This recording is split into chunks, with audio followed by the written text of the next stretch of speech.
علمتنا إنك أنت العليم الحكيم سبحانك لا فهم لنا إلا ما فهمتنا إنك أنت الجواد الكريم قل رب زدني علما. أعوذ بالله من الشيطان الرجيم.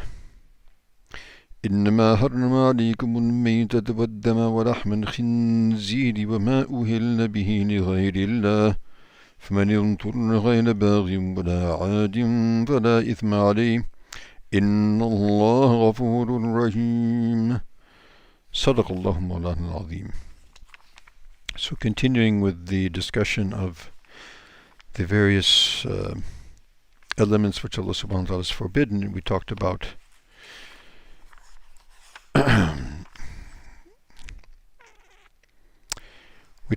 the carrion, about that flesh of the animals which have died a natural death.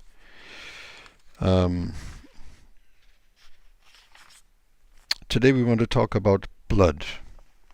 So, what dam? Here in this ayat, simply blood is mentioned, without any characteristic.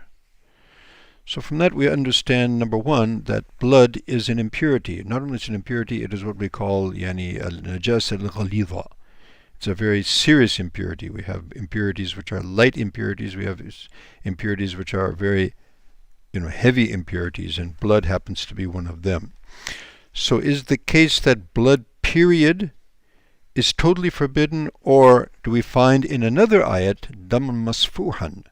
So another ayat explains this ayat, that here what is referred to is the blood which flows, the blood which flows after the cutting, that blood which flows out of the body of the animal, that is forbidden. So the blood which remains within the flesh, because some of the bloods are going to remain in the flesh, in the flesh of the animals. We have also the liver, we have the kidney, we have the spleen, and these are organs which contain significantly larger portions of blood. So these are fine. So what is implied here is the blood which proceeds after the cutting of the throat of those animals, after the sacrifice. However, similarly, blood which flows out of the body, is also considered, impure. So blood which, obviously, which if we have a cut or something, blood which flows out of the body, and there's various injunctions there, and there's also various opinions on that, so we won't get into that right now. In any case, that is what is inferred here. So that blood which is proceeding and flowing from the sacrificial animal, or for the animal which is being slaughtered. Okay, now, since blood is an impurity, and the human blood is also an impurity, and that's totally agreed upon, with various details which there are various opinions about. However, since blood is an impurity, what about the masala of blood transplant? That becomes a very serious issue, because that's very common, and people give blood and people are receiving blood. So is this okay or not, since blood is an impurity? We're not allowed to use impurities. Nabi alayhi sallam has mentioned that you do not use impurities or those things which are haram for treatment of any type. However, there is an exception even in carrion, even the dead flesh, or even the flesh of khinzir, if it is to the extent that somebody's life is in danger, and that life will be preserved by partaking of any of those items, to the extent, as we mentioned earlier, to the extent that the life is saved and not going further, then that is permissible, and it should be undertaken.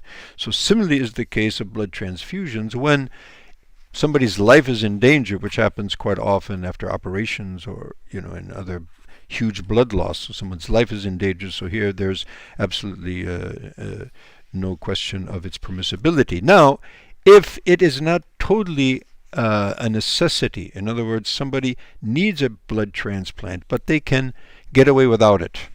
They could take other supplements, and their blood count could be raised without the necessity of a blood transfusion. Here, there's also a difference among the ulama. the better course, obviously, in any of these issues is to leave what is doubtful for that which is undoubtful. So if blood transfusion is not absolutely necessary and there's ways that we can get around it, that would be the better course. The last thing we want to mention today, keeping within our time schedule, is lahmul khinzir. So that's pretty well understood by Muslims, even those who don't really have a concept of slaughter, but they have a concept that pork is forbidden. Now the interesting thing is that in the ayah, it's mentioned lahmul khinzir, the meat of the khinzir. So does that mean that other parts of the khinzir is okay?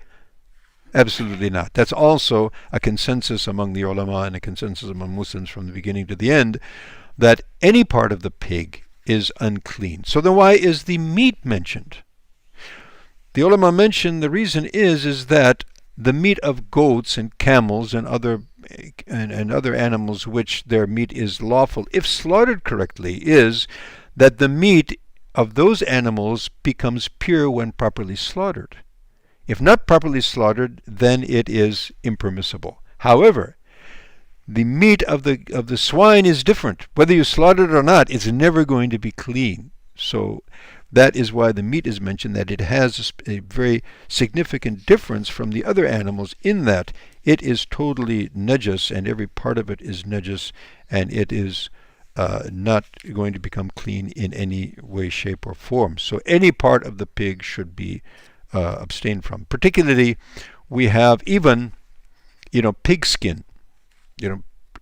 Traditionally the footballs used to be made out of pigskin, by the way, here. I don't know if it still is, but it's also a very tough skin, so they use it for making various things. I don't think they use it as much as they used to, but still, if pigskin is used for anything, we are not allowed to use those things as well. So every part of the swine is unlawful, and we should abstain from that. May Allah subhanahu wa ta'ala give us all tawfiq.